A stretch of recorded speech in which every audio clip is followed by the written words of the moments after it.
few more Diamond Jubilee tunes to come. Now, on Friday, on Oral Quest Friday, we had a rather fabulous call from 9-year-old William Rolt. If you were listening, you'll remember him because he was charming, and we got many people saying, could you have him on every single Friday? Because that would be very nice. Anyway, he said that he had just started drawing a comic strip. That's what he'd been doing. And I asked William what his comic was all about, and he told me it's somewhat, well, it's a surreal premise.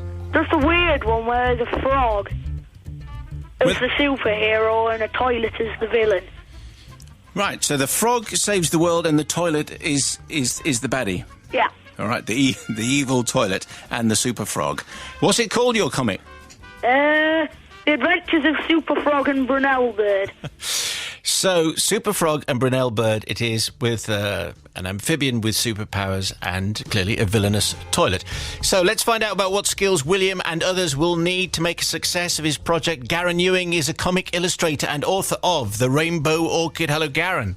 Hello, Simon. Thanks very much for speaking to us. So an intriguing premise there from 9-year-old William.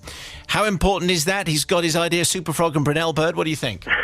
Yeah, well, I think it's a brilliant idea. And one of the most important things about his idea is that it's memorable. I mean, I think once you've heard about an evil toilet, you're not going to forget that in a hurry. And it's in a great tradition of British comics, which have got a nice sort of history of toilet humour. It would fit in with quite a number of our great weeklies at the moment, like the Beano, Dandy, or the Phoenix, or Toxic. It'd be, an excellent concept. So you, if you haven't got a decent premise, I mean, obviously it needs to be beautifully drawn and told with skill. But that initial premise is all important.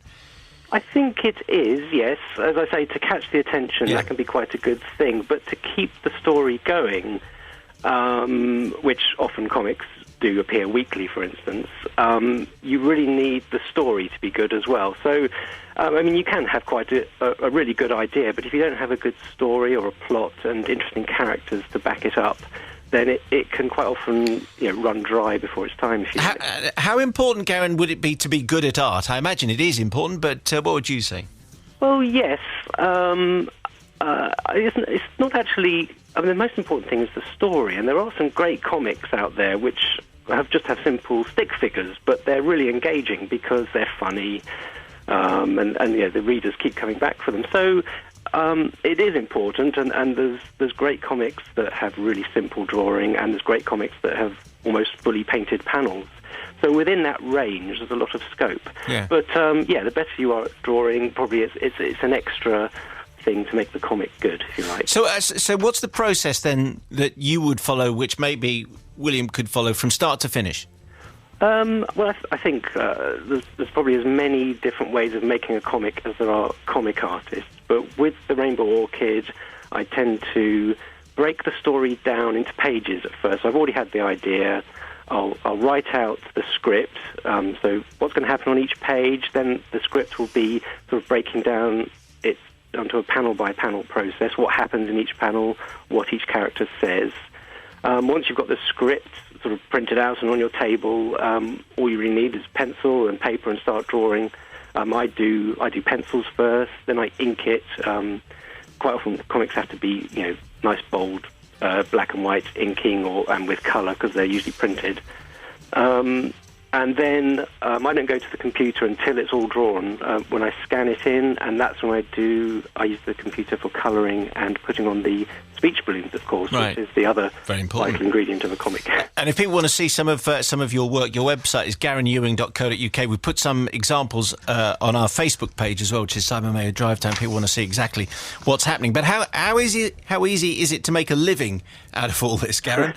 There are a few comic artists who do it full time and make their living from it, if you like. But most comic artists I know do comics some of the time, but also do commercial illustration to help make ends meet. I don't think you'll exactly get rich off comics, but it's a very vibrant scene in the UK at the moment, and there's more publishers popping up and doing a fantastic variety of comics.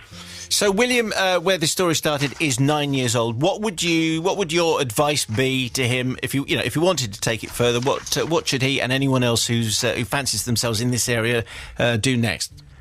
Well, really, to keep doing what he's doing and make comics, that's the most important thing. If you want to get a wider audience, you could... I mean, the big thing now is the internet and digital reading. But there's I mean, you can send your ideas off to either other comic artists or comics like The Phoenix and the Beano.